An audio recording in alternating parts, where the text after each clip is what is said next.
11 de noviembre de 1988, en una calle tranquila de Sacramento, California, se ha descubierto un cadáver. La razón por la que tenía la cabeza, las manos y los pies cortados era para dificultar su identificación en el caso de que encontraran el cadáver. Un crimen terrible está a punto de salir a la luz. Y con él, los fríos y oscuros asesinatos en serie perpetrados por alguien de quien nadie sospecharía. La gente nunca se tomó el caso en serio como lo que realmente era, un asesinato en serie. A unos 600 kilómetros al norte de Los Ángeles se encuentra el condado de Sacramento, en el corazón del vasto Valle Central. Sacramento es la mayor ciudad del condado y también capital del estado. A mediados de los 80, Sacramento todavía era considerada una ciudad pequeña. Iba creciendo, pero aún conservaba un ambiente de pueblo. Los barrios se iban expandiendo y había mucha construcción. La gente iba y venía, pero siempre ha sido una ciudad en crecimiento, una ciudad muy agradable donde vivir. Teníamos nuestros problemas, como en la mayoría de ciudades en auge. En esa época, a principios o mediados de los 80, se apreció un gran aumento en el índice de homicidios. A finales de los 80, los habitantes de Sacramento también aprecian un incremento en el número de personas sin hogar que deambulan por el centro. El norte de California es un buen sitio para la gente sin hogar. California tiene un programa muy generoso de ayudas a estas personas. Además, el clima es cálido y sus gentes son tolerantes. Algunos residentes, más que tolerantes, lo que quieren es ayudar. En 1988, Judy Moyes es una trabajadora social que colabora activamente a pie de calle con el programa Voluntarios de América. Mi trabajo en los años 80 consistía en localizar en la calle a personas que no estuvieran recibiendo asistencia social, que vivían sin un hogar, a enfermos mentales, gente que no podía salir adelante por sí misma. Uno de los casos en particular atrae la atención de Judy. El de un esquizofrénico de 51 años de edad que habla con voces que solo él puede oír. Se llama Alberto González Montoya, conocido cariñosamente como Bert. Cautivada por la naturaleza dulce y candorosa de Bert, Judy está resuelta a buscarle un lugar adecuado donde vivir. Y lo encuentra a unas manzanas del edificio del gobierno del estado. Se trata de una céntrica casa de huéspedes que los servicios sociales utilizan a menudo para alojar a usuarios difíciles, ubicada en el número 1426 de la calle F. El barrio ha vivido momentos mejores, pero esa casa victoriana azul y blanca, con su patio y su jardín, resulta una agradable sorpresa. Al igual que su anciana propietaria, Dorothea Puente. Dijo que tenía unos 70 años y que había sido enfermera en la batalla de Batán durante la Segunda Guerra Mundial. Cosa que me causó muy buena impresión. Se la conoce por donar dinero y ropa a beneficencia y contratar a personas en libertad condicional para hacerle trabajos de jardinería. Asimismo, es casi como una madre para sus inquilinos. Creo que lo que hacía tan popular la pensión de puente entre los trabajadores y organismos sociales era el hecho de que esa mujer recibiera a todo el mundo con los brazos abiertos. Estamos hablando de personas con problemas de alcoholismo, problemas mentales, tal vez de drogadicción. La mayoría de huéspedes de Dorothea son ancianos con una retahíla de problemas de salud. James Gallop es un vagabundo de 62 años de edad con un tumor cerebral. Dorothy Miller es una alcohólica de 64 años. Betty Palmer y Leona Carpenter tienen casi 80 años y no pueden valerse por sí mismas. Todos los huéspedes de Dorothea recibían varios tipos de pensiones y ayudas. Ella conocía bien el sistema, de modo que si había un modo de que pudieran obtener más, ella se lo conseguiría. A pesar de las atenciones y amabilidad de Dorothea Puente, Gallop, Miller, Palmer y Carpenter ya han abandonado la casa para cuando Bert Montoya se instala el 3 de febrero de 1988. Otra inquilina, Vera Faye Martin, de 62 años de edad, se quedará solo 2 días más antes de marcharse sin despedirse. Es algo bastante habitual entre las personas que viven en este tipo de casas. Se levantan un buen día y se van o se trasladan a otro centro o lo que sea. Bert y los demás huéspedes habitan el piso principal de la casa, cada uno en su propio dormitorio. John Sharp, cocinero jubilado de 64 años, no bebe. Pero su vecino de 55 años de edad, Ben Fink, ha entregado toda una vida al alcohol. Benjamin Fink tenía un largo historial de ingresos en urgencias, con altos niveles de alcohol en sangre. En cuanto recibía el cheque de la pensión, se iba de juerga a beber como un cosaco. Tras una de esas juergas, en abril de 1988, Fink también desaparece. Su asistente social no se sorprende. Otro inquilino de paso que se ha ido. Bert Montoya, sin embargo, experimenta una mejora espectacular bajo los cariñosos cuidados de Dorothea Puente. Cuando volvimos a verle, iba muy bien peinado aseado y vestido. Fue una transformación increíble.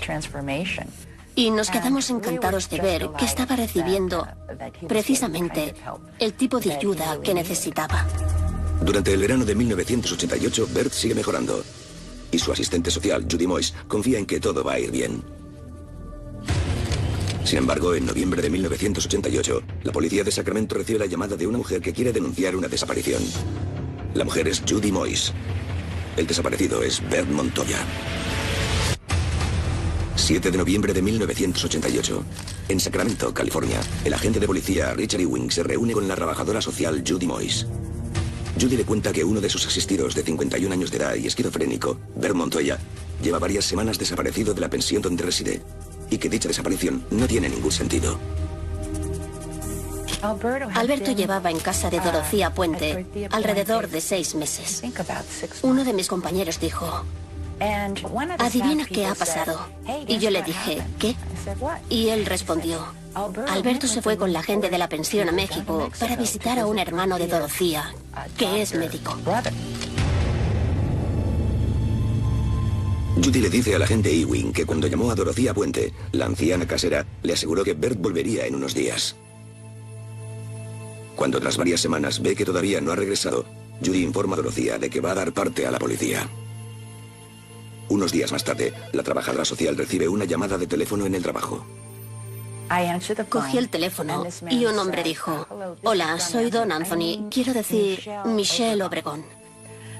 Estoy con Alberto. Es mi sobrino y está conmigo en Utah. Estamos en Shreveport, Utah. Cuando Judy llama a Dorothea, la anciana le asegura que la historia es cierta. Y ella dijo: bueno, ¿sabe qué? El domingo, cuando yo estaba en misa, vino un pariente suyo, recogió sus cosas, se lo llevó y me dejó una nota. Y yo dije: ya, pues voy a llamar a la policía, porque la historia tenía demasiados cabos sueltos y era evidente que estaba ocultando algo. Judy insta al agente Ewing a que vaya a investigar a la casa del 1426 de la calle F. Le dije que había una persona que vivía en esa casa que se llamaba John Sharp y de quien podía obtener información correcta. John no sufría ningún trastorno mental, ni era alcohólico como los demás residentes, y pensé que él le daría la versión más veraz de lo que hubiera sucedido. Así pues, poco después, el agente Ewing se presentó en casa de Dorothea. Dorothea Puente se muestra tan amable como siempre, enseñando a la gente el lugar y respondiendo a sus preguntas. Este habla también con John Sharp, que confirma que Bert Montoya se había ido con un familiar la mañana anterior. Convencido de que Dorothea está diciendo la verdad, el agente Ewing está a punto de irse cuando se le acerca John Sharp. Uno de los inquilinos le pasó una nota donde le pedía a la gente que se encontraran en otro lugar porque tenía algo que contarle. Así pues, el policía se reunió después con el inquilino lejos de los demás y este le contó que Dorothea había pedido a los huéspedes que mintieran y que dijeran que Bert se había ido con unos familiares. Sharp también comparte sus sospechas de que algo extraño sucede en la casa. El sonido de algo arrastrado escaleras abajo la noche en que Ben Fink se marchó y un olor nauseabundo proveniente de una habitación de la planta superior. Le contó al policía que había hoyos sospechosos cavados en el patio y que pensaba que allí se estaba enterrando a gente. Tenía esa sospecha. El agente Ewing se pone en contacto con el sargento John Cabrera, de la sección de homicidios y desaparecidos. Entonces, empezamos a hacer todas las verificaciones que pudimos, como el permiso de conducir y todas esas comprobaciones básicas. Lo primero que descubrí es que estaba en libertad condicional federal por la falsificación de cheques de la Seguridad Social y también por echar fármacos en las bebidas de sus víctimas. El agente Cabrera descubre que al menos en 4 ocasiones, durante 1981 y 1982, Dorothea Puente se hizo pasar por enfermera y narcotizó a sus pacientes de edad avanzada con el fin de robarles joyas, cheques en blanco y tarjetas de crédito. Cuando la arrestaron a finales de abril de 1982, la policía encontró en su bolso un billete a México. Dorothea fue condenada a 5 años de prisión, pero fue puesta en libertad en 1985 por buena conducta y regresó a la casa de la calle F, donde residía antes de la condena. Empezaba a haber indicios cada vez más claros de que aquello podía estar relacionado con el desaparecido. Él seguía recibiendo dinero de la Seguridad Social y nadie sabía de su paradero. Cabrera descubre otra cosa.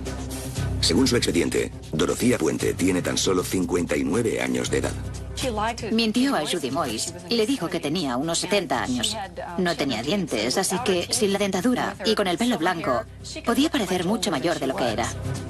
El agente Cabrera se reúne con Judy Moyes para compartir lo que sabe sobre Dorothea Puente.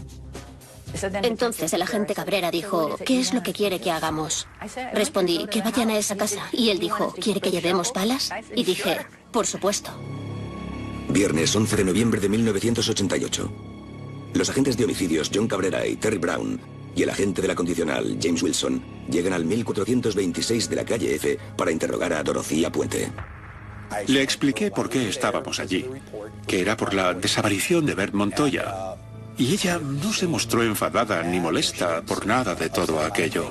Solo dijo, ah, sí, y mencionó a Judy Moyes y dijo que Bert se había ido con unos familiares. Dorothea era muy creíble en lo que decía. Te miraba a los ojos, te decía justo lo que pensaba o lo que tenía que decir. Y no se inmutó ni por un instante cuando le pregunté si podíamos registrar su casa. Lo revisé absolutamente todo. Miré debajo de las camas, golpeé las paredes. Bert era una persona bastante grande, así que si estaba escondido en alguna parte, tenía que ser bastante obvio. No haya ni rastro de Bert Montoya, pero sí encuentra 2 frascos de píldoras con prescripción médica en el dormitorio de Dorothea. El primero es un bote de plástico sin tapa y lleno de pastillas de color azul. El otro, un recipiente vacío que encuentra en el suelo. Lo miré y llevaba escrito el nombre de Dorothy Miller. Entonces cogí el frasco de píldoras, volví a la sala de estar donde se encontraba Dorothea con los demás agentes y le pregunté quién era Dorothy Miller. Y recuerdo que ella me respondió que Dorothy Miller era una pariente suya que había estado de visita en su casa y que probablemente se había dejado aquello ahí. Una vez completado el registro preliminar de la casa, el agente Cabrera le pide a Puente si pueden excavar en su jardín. Recuerdo que me preguntó que por qué quería excavar en el jardín. Y yo le dije que me había llegado algún rumor de que podía haber alguien enterrado allí. Ella ni se inmutó y accedió sin problemas. Incluso nos ayudó trayéndonos otra pala.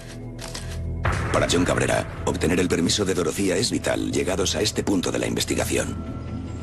No necesitábamos una orden de registro en aquel momento en particular. Comenzamos a excavar en 3 áreas concretas del pequeño jardín.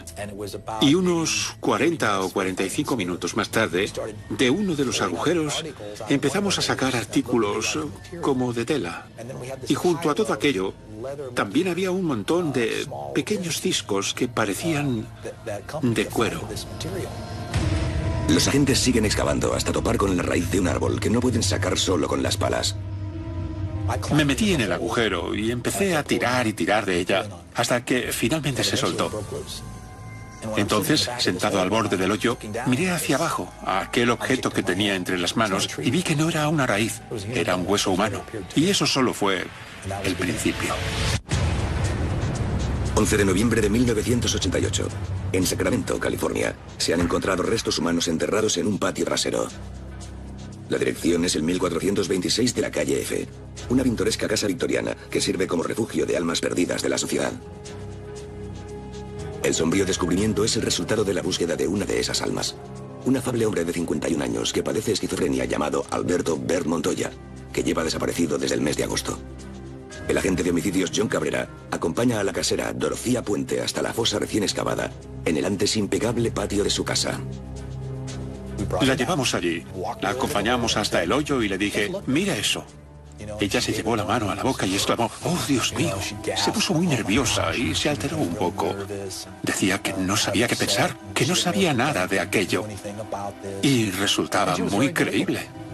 Lo que muestran a Dorothea es el hueso de una pierna humana, un pie encajado en un zapato y 2 tipos de material, uno ligero y suave y el otro duro y grueso. Determinamos que el material de la tela parecía haber sido parte de un vestido o de algún tipo de blusa.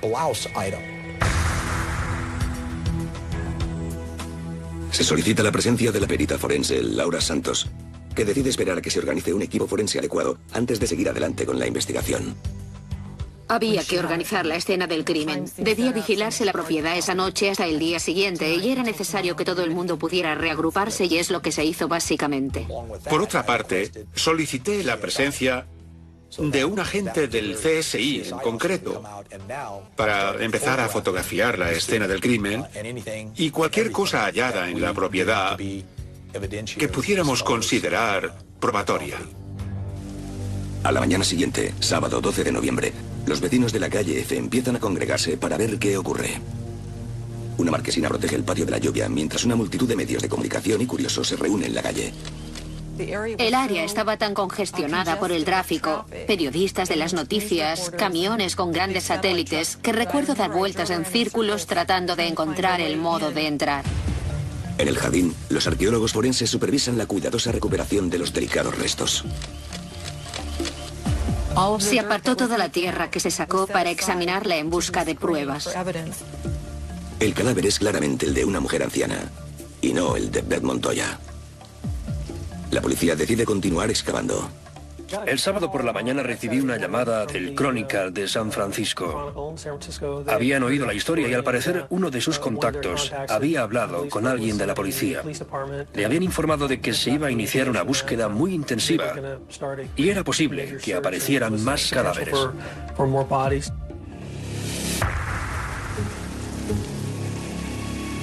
La propiedad en realidad no tenía un patio demasiado grande, pero sí lo suficiente como para tardar bastantes días si teníamos que cavar con palas. Por ese motivo, solicitamos que nos mandaran una retroexcavadora para ayudarnos a excavar todo el jardín. Cuando empieza la excavación, Dorcía Puente le pregunta al agente John Cabrera si puede hablar con él. Ella me preguntó, ¿estoy detenida? Como en ese momento no lo estaba, le dije, pues no, no lo está. ¿Por qué lo dice? Y ella respondió, todo esto me está poniendo nerviosa y me gustaría ir a tomar un café con un familiar aquí, a la vuelta de la esquina, en el hotel. Puesto que se ha mostrado tan servicial y cooperativa, la policía no considera que haya riesgo de fuga. Cuando le dan el visto bueno, Cabrera ayuda a Dorcía a atravesar la multitud y la acompaña hasta el hotel. Por algún lado debo de tener una foto de ella allí hablando con Cabrera cuando se estaba preparando para irse. Tan solo era una ancianita inofensiva. No tenía aspecto de ser capaz de matar siquiera una mosca. Se comportaba de forma amable con respecto a todo aquello, pero aún así, en el fondo, yo tenía una sensación inconsciente de que ahí había algo. Era demasiado amable. Tras regresar al jardín, el agente Cabrera no tarda mucho en darse cuenta de lo acertado de su intuición. 21 minutos más tarde, estaba cavando en una zona y fui a dar con algo. Cavé más profundamente y tiré. Y cuando lo hice, de repente, apareció una pierna. En ese momento, supe que, sin lugar a dudas, allí había ocurrido algo. Me detuve e inmediatamente llamé a mi inspector. Recuerdo que me preguntó, ¿dónde está Dorcía? Y le dije, está en el hotel tomando un café. Salió corriendo a buscarla. A los pocos minutos regresó y dijo, se ha ido. Y recuerdo esa sensación de abatimiento. Dorcía seguramente había querido hablar conmigo porque yo estaba a punto, a medio metro de distancia de descubrir el cadáver y ella no tenía intención de estar allí cuando eso sucediera. Nadie esperaba que Dorcía huyera. Aquello provocó un gran revuelo en los medios de comunicación, porque nadie sabía dónde había ido. Se había esfumado por completo. Mientras sigue la búsqueda de Puente, la policía encuentra un tercer cadáver. Al igual que los dos primeros, la exhumación se lleva a cabo con precaución, usando desplantadores y brochas. El cuerpo estaba envuelto en numerosas capas. Edredones, colchas, plásticos. Algunas estaban cosidas entre sí, por lo que de momento no podíamos ver nada, pero tampoco queríamos manipular ninguna de las pruebas. Dos patólogos forenses de mi departamento se acercaron al lugar para observar la posición del cadáver, tomar notas y hacer todo lo necesario.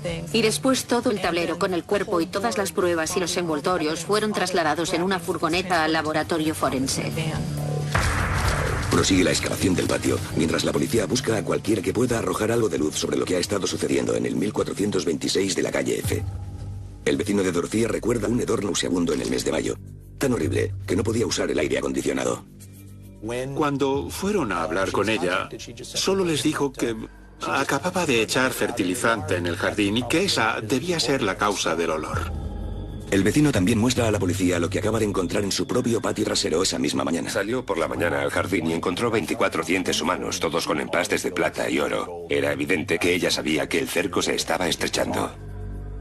Los trabajadores sociales proporcionan listas de los usuarios que habían enviado a la pensión en los últimos 18 meses, incluyendo a John Sharp y Ben Fink. El agente Cabrera reconoce otro nombre, el de Dorothy Miller, la mujer que Dorothea le había dicho que era una pariente. El domingo 13 de noviembre, la propietaria sigue sin aparecer. Y la historia es noticia de primera plana.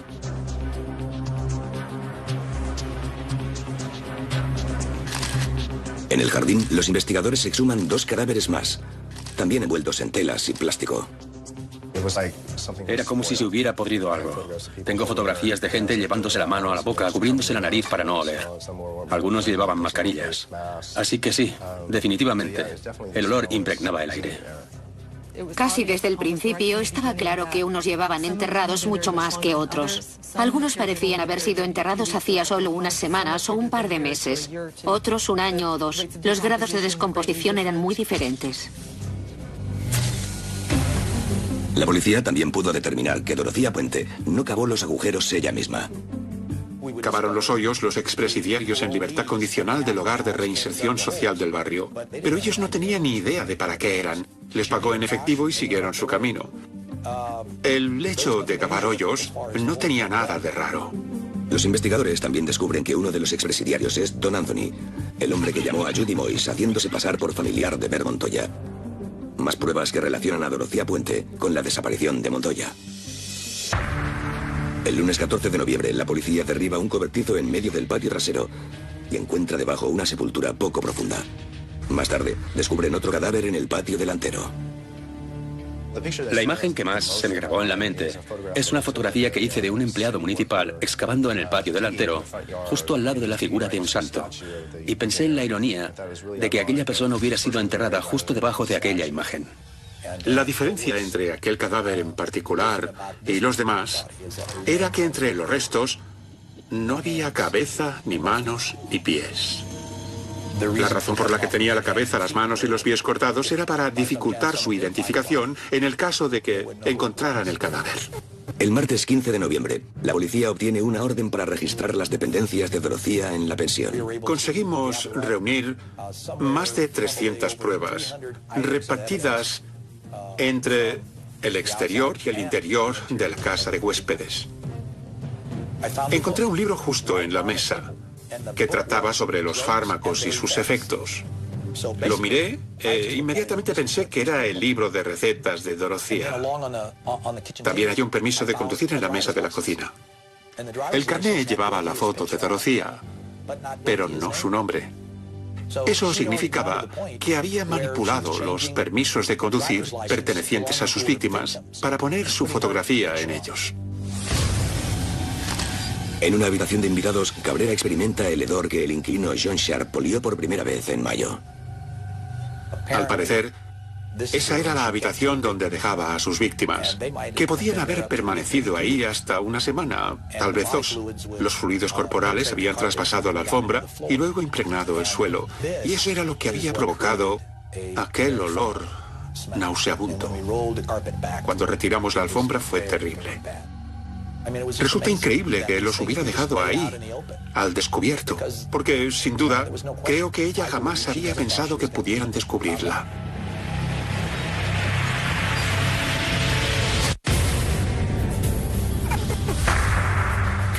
Miércoles 16 de noviembre de 1988. Una casa de huéspedes de 2 pisos en Sacramento, California, se ha convertido en noticia de primera plana, mientras la policía busca por todo el país a su propietaria, Dorothea Puente. Comenzaron a aparecer medios de comunicación de todo el mundo.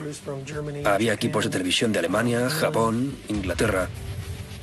El descubrimiento de 7 cadáveres a unas manzanas del edificio del Capitolio de Sacramento también cala en la imaginación de sus habitantes. En un momento dado, toda la manzana de su casa, allí en la calle F, estaba a rebosar de gente, de una acera a la otra. Había niños con uniformes escolares, gente importante de Sacramento que acudía durante la hora de la comida. Todo el mundo ahí de pie. La gente empezó a decorar sus casas con carteles de pesadilla en la calle F. Era un circo. En el laboratorio forense de Sacramento se inicia la autopsia de la primera víctima encontrada en el patio de la casa de huéspedes. Una de las primeras cosas que identifican es el material parecido al cuero que extrajeron John Cabrera y los otros agentes. Me preguntaron si sabía lo que era, a lo que respondí que no. Me contaron que se trataba de carne que se había petrificado, se había desprendido del cuerpo. Por un momento me produjo un escalofrío. Los métodos habituales de identificación de víctimas en un caso así son, en primer lugar, las huellas dactilares y, en segundo lugar, los registros dentales. Pero en este caso, la mayoría de los cuerpos estaban demasiado descompuestos para sacar huellas dactilares y solo una de las víctimas conservaba los dientes. La Oficina de la Seguridad Social nos ofreció su ayuda y uno de sus empleados en San Francisco se prestó a proporcionarnos una lista de todas las personas que habían recibido prestaciones sociales en esa dirección durante los últimos 3 o 4 años. La lista no especifica quién cobró en realidad la mayor parte del dinero enviado a la dirección de la calle F, pero para la policía está cada vez más claro que se trataba de Dorothea Puente. Cada vez que llegaban los cheques a final de mes, ella se preocupaba especialmente de recoger el correo. Luego llevaba el dinero a casa y les decía a sus inquilinos que ella se haría cargo. Algunos de los inquilinos de la lista no viven en la pensión desde hace más de un año, incluyendo a Vera Faye Martin, Dorothy Miller, James Gallup y Leona Carpenter. Betty Palmer lleva desaparecida más de 2 años. Sin embargo, su pensión sigue llegando a la dirección de la calle F porque nadie ha denunciado su desaparición. Dorothea Puente eligió cuidadosamente a sus víctimas. Escogió a huéspedes que no tuvieran mucho contacto con su familia o que directamente no la tuvieran. Estaban solos y por lo tanto la mayoría de ellos no tenía a nadie que los buscara. Pero sí hay una familia que está buscando a un pariente perdido. El agente John Cabrera recibe una llamada en relación a Everson Gilmuth, de 77 años de edad.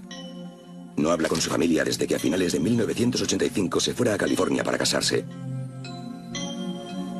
La futura esposa se llamaba Dorothea Puente. Lo más interesante de todo esto es que durante ese periodo de 1986 a 1988, Dorothea había seguido en contacto por carta con la familia de Everson y les contaba cómo les iban las cosas a ambos, los viajes que hacían, etc. De hecho, no fue hasta que el caso apareció en las noticias que la familia se puso en contacto conmigo para averiguar cómo estaba su padre. Primero no supe muy bien a qué se referían ni de qué estaban hablando. El agente Cabrera también recibe la llamada de William Clausen acerca de otra muerte sospechosa en la casa de la calle F hace más de 6 años. La víctima es su madre, Ruth Monroe. Clausen explica a Cabrera que en 1982, Ruth Monroe era una anciana de 61 años de edad, preocupada ante la perspectiva de vivir sola tras la hospitalización de su marido con un cáncer terminal. Una amiga le ofreció la solución perfecta. Puesto que ella y Ruth eran socias en un negocio de catering, ¿por qué no compartir casa también? El nombre de la socia de Ruth era Dorothea Puente. Su dirección, el 1426 de la calle F. Mi hermano y yo la ayudamos con la mudanza el domingo de Pascua. Yo pasaba a verla todos los días después del trabajo. Unas 2 semanas más tarde, observé que mi madre tenía una copa en la mano. Y eso que no bebía. Le pregunté qué era y me dijo que Dorothea le había servido una bebida para calmarla.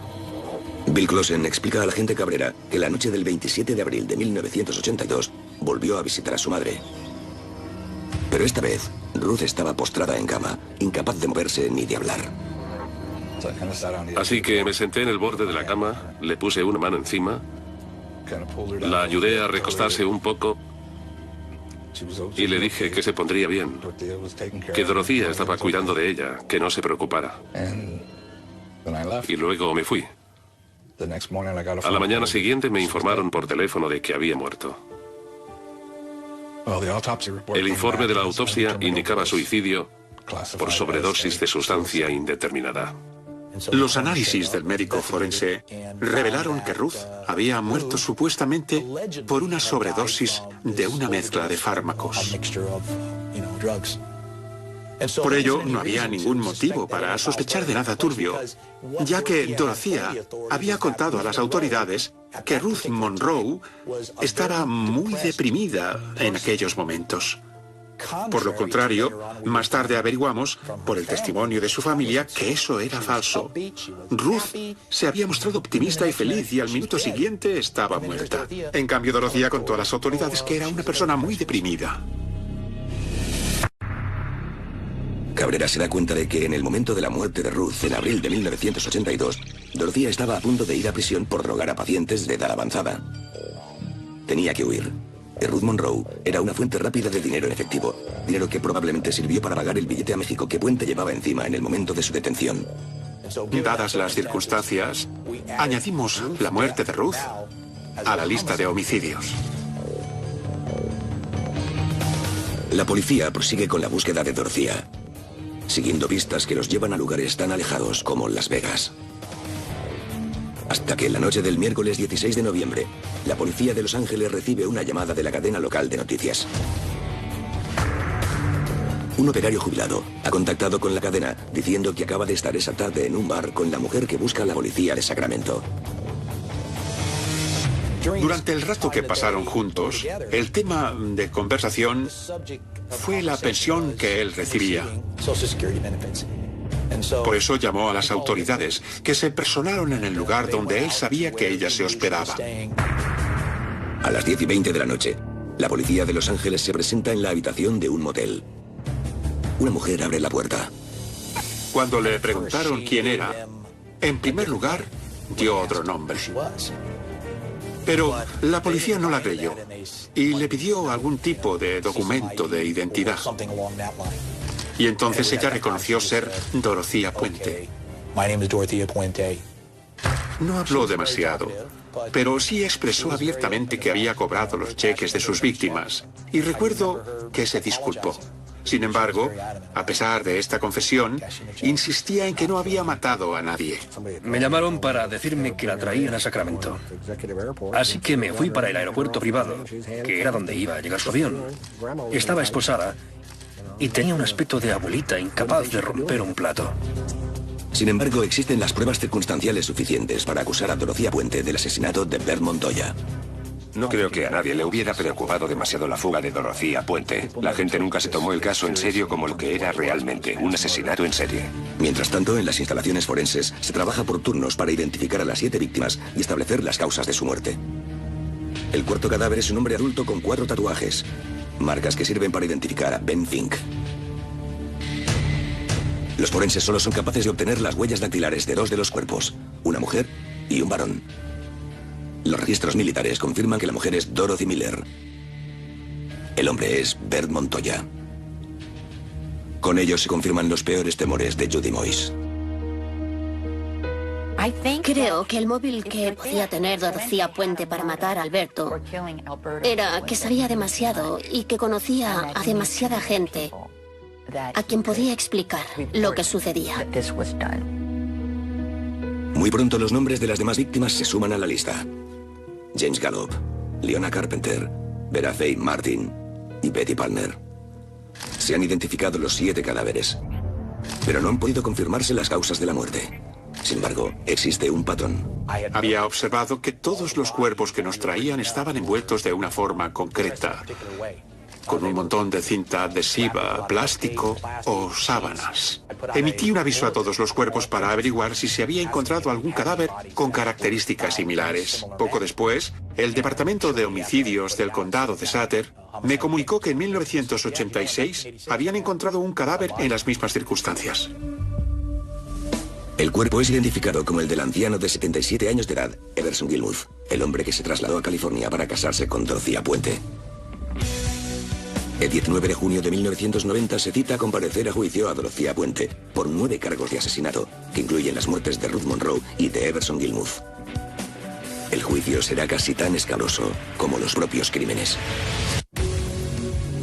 9 de febrero de 1993. casi 5 años después de desenterrar el primer hueso humano de aquel jardín en Sacramento, finalmente arranca el juicio de Dorothea Puente por asesinato, con varios retrasos acumulados que suman más de 2 años y que incluyen un traslado de escenario al condado de Monterrey, debido al exceso de publicidad que el juicio ha recibido en Sacramento. La fiscalía presenta más de 3.000 pruebas y 156 testigos. Ninguno de ellos testifica haber visto a Dorothea Puente matar o enterrar a nadie. Y en ninguna de las muertes, excepto en la de Ruth Monroe, existe un móvil claro. Que el forense no pueda determinar la causa de la muerte no significa que no se pueda catalogar de homicidio. Esas personas fueron enterradas y muchas de ellas estaban atadas, envueltas, por lo cual era obvio que no se habían cavado los hoyos y saltado dentro por sí mismas. Estaban en esas fosas porque alguien las había puesto allí. La defensa no niega que Dorothea Puente robara las pensiones a sus inquilinos y que incluso los enterrara en su jardín. Pero a pesar de la presencia del fármaco flurazepam en todos los cadáveres enterrados, la defensa alega que no fue la causa de la muerte.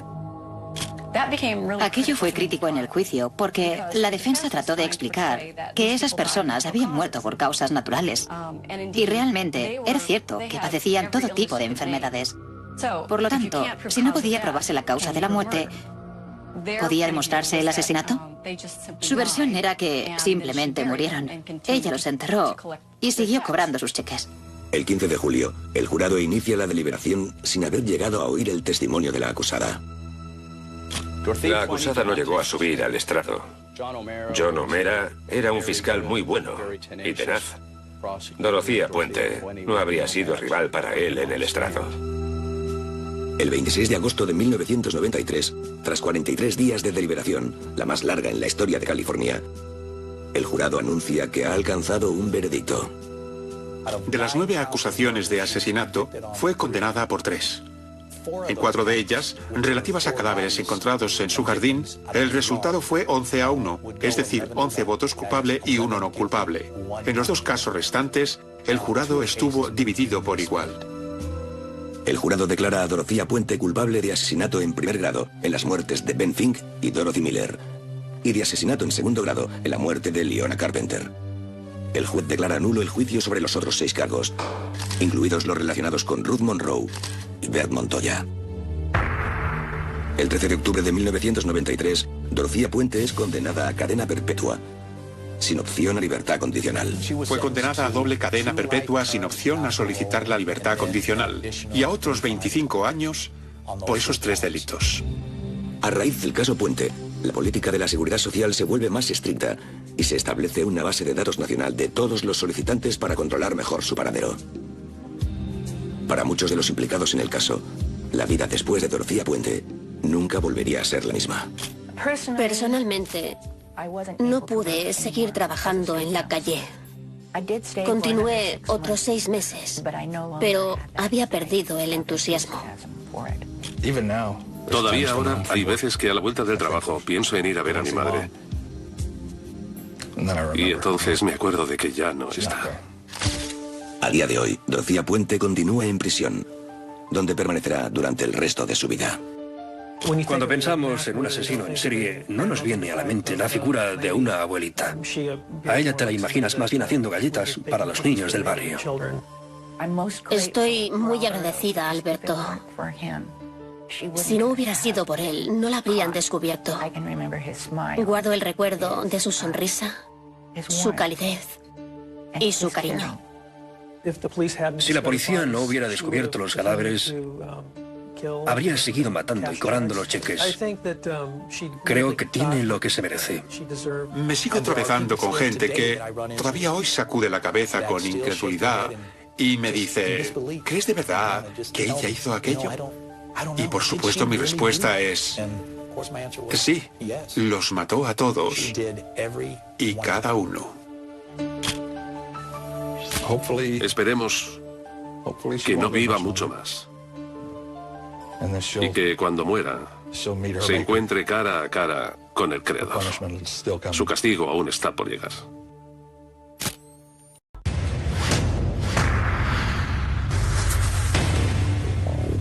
...11 de noviembre de 1988... en una calle tranquila de Sacramento, California... se ha descubierto un cadáver. La razón por la que tenía la cabeza, las manos y los pies cortados era para dificultar su identificación en el caso de que encontraran el cadáver. Un crimen terrible está a punto de salir a la luz. Y con él, los fríos y oscuros asesinatos en serie perpetrados por alguien de quien nadie sospecharía. La gente nunca se tomó el caso en serio como lo que realmente era, un asesinato en serie.